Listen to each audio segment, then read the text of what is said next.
오늘 저는 잠언 1장 1절에서 9절의 말씀을 가지고 지혜를 얻는 방법이라는 제목을 통하여 하나님의 말씀을 증거하고자 합니다. 사람들은 누구나 세상을 살아갈 때 지혜롭게 살기를 원합니다. 지혜롭게 사는 사람을 보면 그를 몹시 부러워하기도 합니다. 이는 사람이 슬기로우면 사리 판단이 빠르고 일 처리가 정확하기 때문입니다. 그러나 어리석은 사람은 쉽게 풀 수 있는 문제도 어렵게 풀고 도리어 일을 망쳐놓는 경우가 많이 있습니다. 그래서 지혜로운 어린이는 부모님 말씀대로 공부를 열심히 하는 어린이입니다.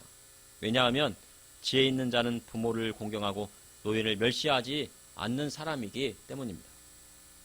지혜는 젊은이가 쉽게 얻을 수가 없습니다. 인생을 어느 정도 살아보고 세상 경험을 통해 얻어지는 것이 지혜라고 할 수가 있습니다.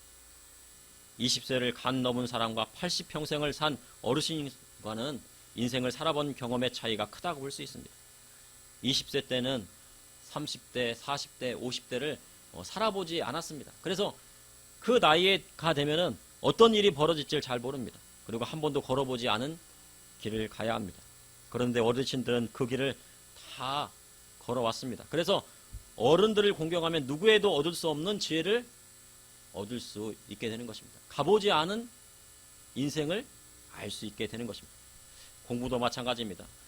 학생이 IQ가 높고 똑똑하면 공부를 잘할 수 있는 조건이 됩니다. 그러나 IQ가 높다고 해서 공부를 다 잘하는 것은 아닙니다. IQ가 높을수록 공부를 잘할 수 있는 확률은 높습니다.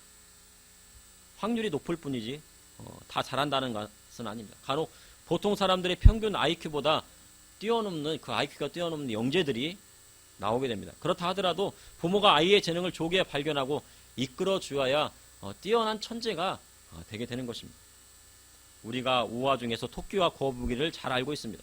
아무리 토끼가 빨리 달려도 경기 도중에 잠만 자고 게으르면 거북이를 이길 수 없는 것입니다.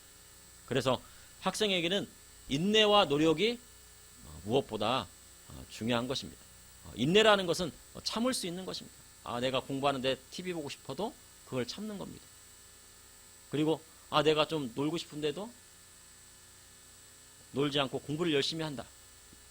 그런 것도 노력이라고 볼 수 있습니다. 그런데 사람이 머리가 좋고 꾀가 많아도 성공하지 못하는 경우를 봅니다. 아무리 머리가 좋아도 그것을 잘못된 곳에 쓰고 남에게 사기치고 그리고 남을 괴롭게 하면 감옥을 가게 되는 것입니다. 그래서 감옥에 가면 머리 좋고 꾀 바른 사람이 다 모여 있습니다. 세상에 머리 좋은 사람을 찾으려면은 감옥에 가서 찾으라는 말도 있습니다. 머리 좋은 정치인이 어디에 많이 갑니까? 뉴스에 보면은 죄를 지어 감옥에 가는 것을 종종 보게 됩니다. 한자 성어에 기토지설이라는 말이 있습니다. 그렇게 꽤 많은 토끼가 거북이의 꾀임을 받아가지고 용궁으로 갑니다. 그런데 자기가 그곳에 가서 죽으러 가는지도 모르고 그 거북이를 따라갑니다. 그런데 토끼가 자기가 죽게 되는 것을 알게 되고 재치를 발휘하여 위기를 모면하면서 살아서 육지로 오게 되었습니다. 이처럼 사람에게 지혜가 있으면 자신의 생명을 위기에서 구할 수 있게 되는 것입니다. 오늘 본문을 보니 지혜의 장이라 할 수 있는 잠언 1장의 말씀이 나옵니다. 성경의 지혜란 무엇이며 지혜는 어디에서 나오는 것인지 알아보고 이 시대에 살아가는 성도들이 깨달아야 할 것은 무엇인지 말씀을 통해 나누고자 합니다. 첫째, 지혜는 하나님이 주시는 것입니다. 지혜는 누가 주신다고요? 예, 하나님이 주십니다. 잠언 1장 1절에 다윗의 아들 이스라엘 왕 솔로몬의 잠언이라로 시작합니다. 잠언은 히브리어로 마샬로 다스리다, 비교하다라는 뜻이 있습니다. 그래서 잠언은 단순한 비교를 통해 명쾌한 비유를 나타내기도 하고 그리고 유사하고 상반된 것을 대치시켜 그 뜻을 전하는 교훈이 들어있습니다. 솔로몬은 다윗의 아들로 이스라엘 왕좌에 오르게 됩니다. 열왕기상 3장에 보면은 솔로몬이 왕위에 오르고 모든 정적을 쳐내고 이제 솔로몬 왕궁과 여호와의 성전 예루살렘 성 공사가 끝나기를 기다렸습니다. 그때 솔로몬이 여호와 하나님을 사랑하여 기브온으로 가서 제단에 1000번제를 드렸습니다. 1000번제란 제물을 태워서 드리는 번제를 말합니다. 그런데 번제를 1000회 바쳤다는 뜻인지 아니면 한 번에 1,000마리의 희생을 하나님 앞에 드렸는지는 분명하지 않습니다. 하지만 제 생각으로는 1,000마리를 한 번에 드렸을 가능성이 아주 큽니다. 왜냐하면 그때 솔로몬이 기브온에 있을 때 여호와께서 밤에 바로 솔로몬의 꿈에 나타나셨기 때문입니다. 하나님이 그 밤에 솔로몬에게 내가 내게 무엇을 줄고 너는 구하라 하셨습니다. 이처럼 하나님을 사랑하여 신실하게 그분을 예배하는 자의 소원을 들어주시는 분이 바로 우리 하나님이십니다. 그때 솔로몬은 무엇을 구하였을까요? 장수일까요? 부귀일까요? 영화였을까요? 지혜였을까요? 어린이 여러분 무엇을 구했을까요? 예, 맞습니다. 지혜를 구했습니다. 솔로몬은 이스라엘 백성이 그 수요가 많아 셀 수도 없고 기록할 수도 없다고 말합니다. 솔로몬은 아버지 다윗이 그 백성의 수를 세고 군대 장관 요압을 시켜 인구 조사를 지킨 일로 그 땅에 큰 재앙이 오게 된 것을 알고 있었습니다. 그러니 이스라엘 백성을 셀 수 없음을 고백합니다. 열왕기상 3장 9절에 누가 주의 이 많은 백성을 재판할 수 있사오리이까 듣는 마음을 종에게 주사 주의 백성을 재판하여 선악을 분별하게 하옵소서. 그럼 솔로몬이 구한 것은 무엇일까요? 열왕기상 3장 9절의 말씀을 보면 듣는 마음을 종에게 주사라고 솔로몬이 간구를 합니다. 바로 듣는 마음입니다. 신약성경에 믿음은 들음에서 나고 들음은 그리스도의 말씀으로 말미암느니라 하셨습니다. 그래서 지혜는 바로 듣는 마음에서 나오는 것입니다. 바로 듣는 마음이 지혜인 것입니다. 이스라엘 백성들이 재판에 나올 때 그 백성의 억울함을 들을 수 있는 마음이 바로 솔로몬에게 있었던 것입니다. 이는 그 백성을 긍휼히 여겼기 때문입니다. 사람들은 상대방의 말을 들을 때 대부분 자신이 듣고 싶은 말만 들을 때가 있습니다. 자신이 듣고 싶은 말은 귀가 쫑긋해서 듣다가 자신이 듣기 싫은 말은 마음을 닫아버리고 맙니다. 그러나 솔로몬은 듣는 마음이 있었습니다. 솔로몬은 남들이 듣기 힘들어하는 아버지의 법과 훈계를 즐거운 마음으로 귀를 열어놓고 들었습니다. 여러분들 아버지를 어느 날 만나면 아버지께서 무슨 말씀을 주로 많이 하십니까? 꾸중의 말씀을 많이 하십니다. 이거는 잘못됐다, 이건 하면 안 된다, 저건 하지 말아라. 저도 옛날에 고향에 내려가면은 아버지께서 항상 그러십니다. 이거는 하지 말아라, 저거는 하지 말아라, 이거는 하지 말아라. 제가 30이 넘었는데도 그때도 아버지께서 항상 훈계의 말씀하셨습니다. 그런데 솔로몬은 듣는 마음이 있었습니다. 아버지께서 하시는 말씀을 즐거운 마음으로 귀를 열고 들었습니다. 그래서 형 아도니아를 제치고 왕이 될 수 있었습니다. 아버지의 훈계를 들으면 아버지의 모든 것을 물려받게 됩니다. 솔로몬처럼 나라든 기업이든 재산이든 모두 물려받습니다. 그래서 무엇이 중요해요? 듣는 마음이 중요한 것입니다. 어린이 여러분 무슨 마음이 중요하다고요? 예, 듣는 마음. 어떻게 들어요? 즐겁게 들어야 합니다. 즐겁게 듣는 마음이 중요한 것입니다. 이처럼 한 나라를 다스리는 지도자는 듣는 마음이 있어야 좋은 지도자라 할 수 있습니다. 백성들의 말을 듣고 그리고 귀를 열고 국민들이 무슨 말을 하는지 잘 들어야 합니다. 기업과 가정이 잘 되도록 환경을 만들어주고 누구든지 땀 흘려 일하면 잘 살 수 있도록 길을 열어주면 됩니다. 그리고 지도자는 대적들과 도둑자들로부터 그 백성을 지키고 억울한 재판이 있는지 없는지를 돌아보면 되는 것입니다. 이 땅에 억울한 재판이 많아지고 뇌물 받는 재판관이 있어 재판이 굳게 되면 그 땅에 하나님의 심판이 오게 되는 것입니다. 왜 심판이 오게 됩니까? 재판관들이 재판을 잘못해서 그렇습니다. 백성들이 억울해하기 때문에 그렇습니다. 그 소리가 누구한테 들려요? 바로 하나님 귀에 들리는 거예요. 하늘 보좌에 울리기 때문에 그 땅이 심판받는 것입니다. 그러니 솔로몬이 구한 것은 정의롭고 공정한 재판을 하기 위해 지혜를 구한 것입니다. 솔로몬이 송사를 듣고 분별하는 지혜를 구하자 하나님은 그가 구한 것이 마음에 드셨습니다. 그래서 솔로몬이 구하지 않은 부귀와 영광도 그에게 주셨습니다. 그래서 사람에게 지혜가 있으면 부귀와 영광도 따라오게 되는 것입니다. 그래서 먼저 무엇을 구해야 돼요? 하나님 앞에 지혜를 구해야 되는 것입니다. 그때 창기 두 여자가 솔로몬에게 나왔습니다. 두 여자가 한 집 살았는데 두 여자 모두 자기 아기가 있었습니다. 이 여자에게도 아기가 있었고 저 여자에도 아기가 있었습니다. 그런데 한 여자가 밤에 자기 아들 위에 누워가지고 이렇게 자다가 이렇게 눕다가 아기를 깔아 뭉갰나 봅니다. 그래서 죽고 말았습니다. 그러자 다른 여자가 잠든 사이 죽은 아이를 옆에 놓아두고 살아있는 아기를 바꾸어 갑니다. 죽은 아기를 그 여자 옆에 놓고 살아있는 아기를 몰래 데려갑니다. 그래서 아들을 바꿔치기 당한 여자가 아침에 일어나 젖을 먹이려 자세히 살펴보니까 이 아기가 자기 아기가 아닌 겁니다. 남의 아기입니다. 그래서 둘이 싸움이 났습니다. 살아있는 아기가 내 아기고 죽은 아기가 내 아기라 합니다. 대단히 난감한 상황입니다. 지금처럼 DNA 검사를 할 수 있다고 하면은 바로 해가지고 판결이 딱 나올 때 그 당시는 뭐 DNA 검사도 없고 어떻게 증거도 없습니다. 비슷한 날 태어났으니까. 자, 그러자 솔로몬의 선택은 뭐였을까요? 솔로몬은 칼을 4개 가져오랍니다. 그러자 신하들이 칼을 가져옵니다. 그리고 왕이 그 아기를 나누어 반반씩 여자들에게 나누어 주라고 합니다. 아기를 그냥 반으로 나눠가지고 이쪽도 이 여자에게 이쪽도 여자에게 나누어 주라고 합니다. 그러자 진짜 어머니가 되는 여자가 그 아들을 위하여 마음이 불붙는 것 같아서 왕이여 산 아이를 그에게 주시고 아무쪼록 아기를 죽이지 말라고 합니다. 그런데요, 다른 여자는 내 것도 되게 말고 내 것도 되게 말라 하면서 나누라고 합니다. 어떤 여자가 그 아기의 어머니였을까요? 나누라고 한 아기를 칼로 나누라는 여자였을까요? 아니면은 아기는 내가 안 가져도 되니까 그 아기를 살려주라는 여자였을까요? 어떤 여자였을까요? 네, 맞습니다. 아기를 살려주라고 하는 여자였습니다. 그래서 솔로몬 왕이 재판을 합니다. 땅 치면서 뭐라고 그래요?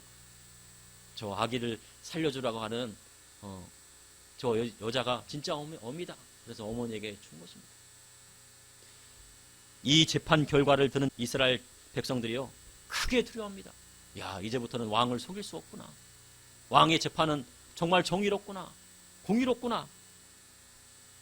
이는 하나님의 지혜가 솔로몬 왕에게 있었기 때문입니다. 그래서 사람들은 지혜 있는 자를 두려워합니다. 그러면 지혜는 어디서 옵니까? 아까 말했죠. 바로 듣는 마음에서 오는 겁니다. 듣는 마음에서. 무엇을 듣습니까?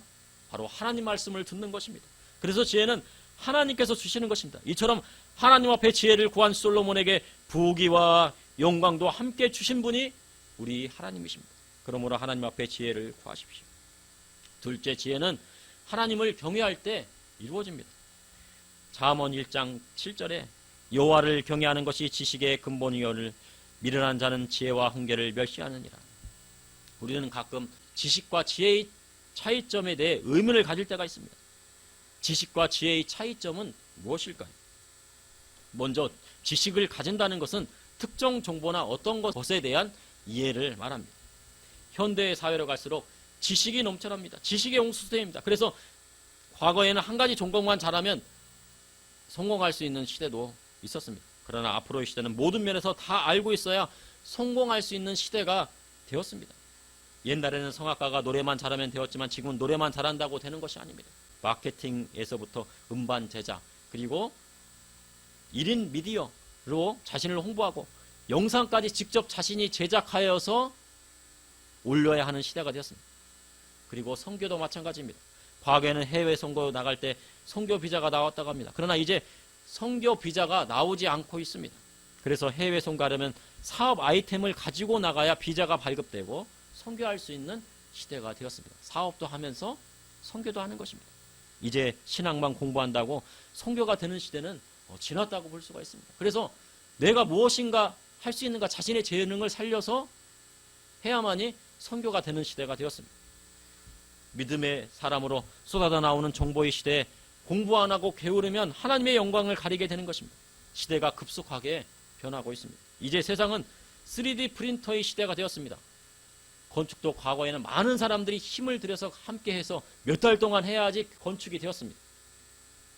그러나 이제는 집을 단 며칠 만에 3D 프린터로 찍어내는 시대가 되었습니다. 이제 모든 물건은 집에서 다 만들 수가 있습니다. 그래서 총도 3D 프린터가 있으면 집에서 만들 수 있다고 합니다. 그 방법이요, 유튜브에 나와 있습니다.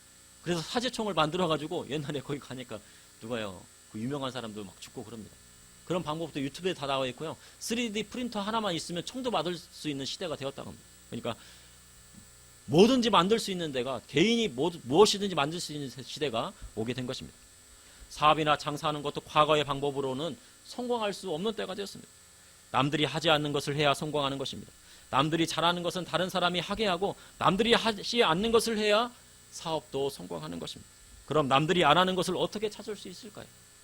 실생활에 유용하면서 삶에 꼭 필요한 발명품을 어떻게 개발할까요?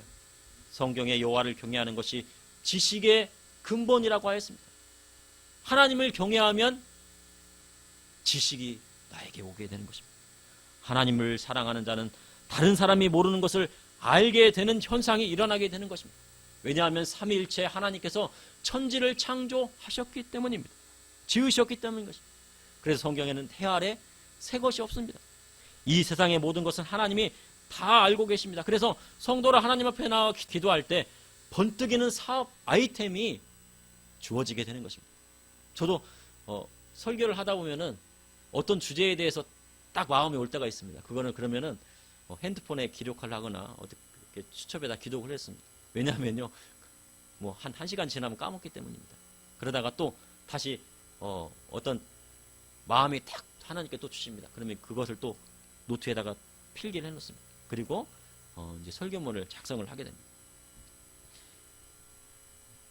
그래서 성도로 하나님 앞에 나아가 기도할 때 번뜩이는 생각이 나오는 것입니다. 그것이 머리에 스쳐 지나가면 수첩에 바로 메모를 해두었다가 실행에 옮기는 것입니다. 그런데 게으르는 자는 주님이 아이템을 주셔도 뒤로 미루다가 아무것도 못하는 경우가 많습니다. 내일 해야지. 아유, 오늘 좀 자고 내일 해야지. 그러다 일주일, 집도 아유, 내일 치워야지. 그러다가 1년이 돼도 못 치웁니다. 과거 라이트 형제가 비행기를 만들 때 무엇을 착안했습니까? 바로 새가 날아오는 것을 착안해서 비행기를 띄운 것입니다.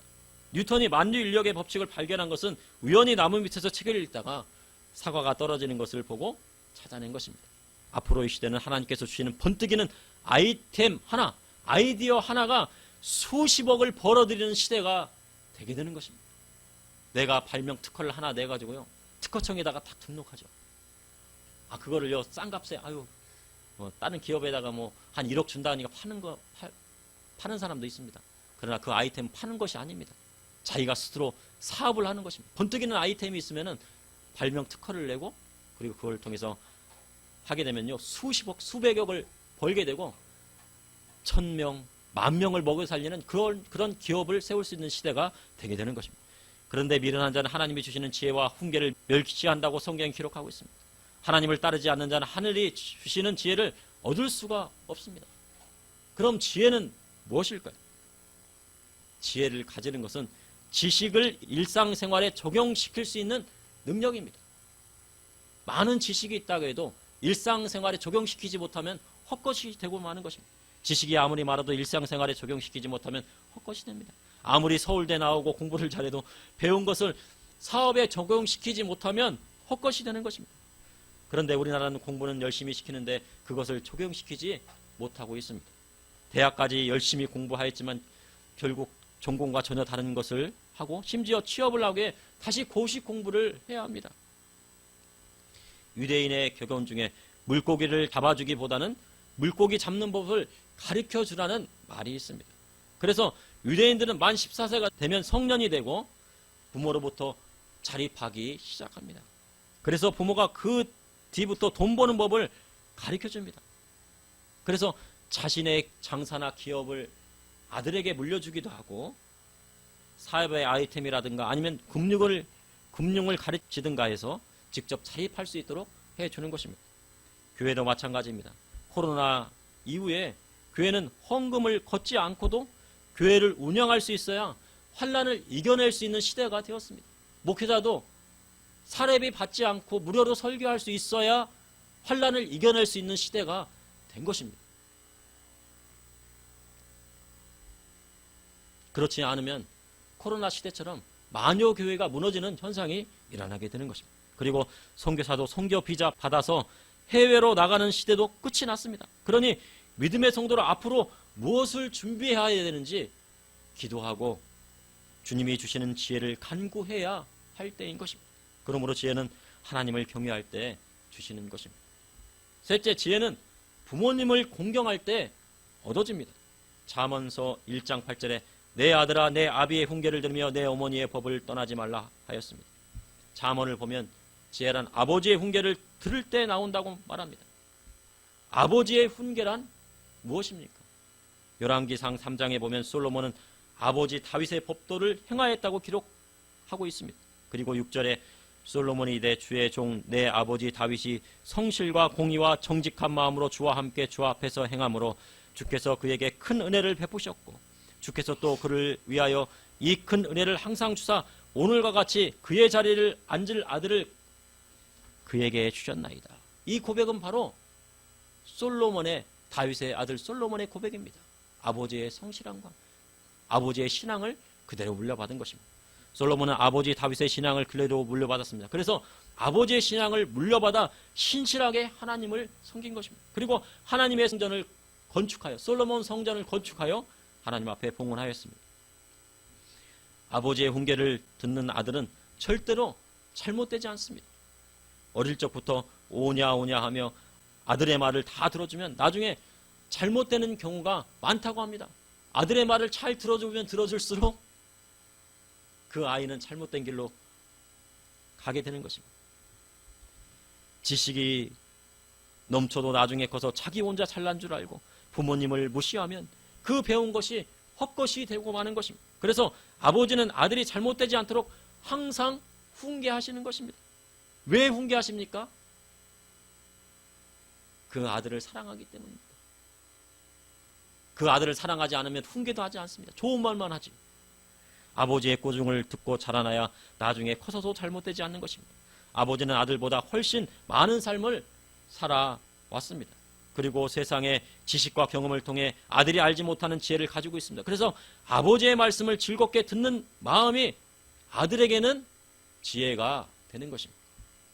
그리고 내 어미의 법을 떠나지 말라 하셨습니다. 그럼 어미의 법이란 무엇일까요? 집안에서 자녀를 양육하는데 어머니의 역할이 가장 큽니다.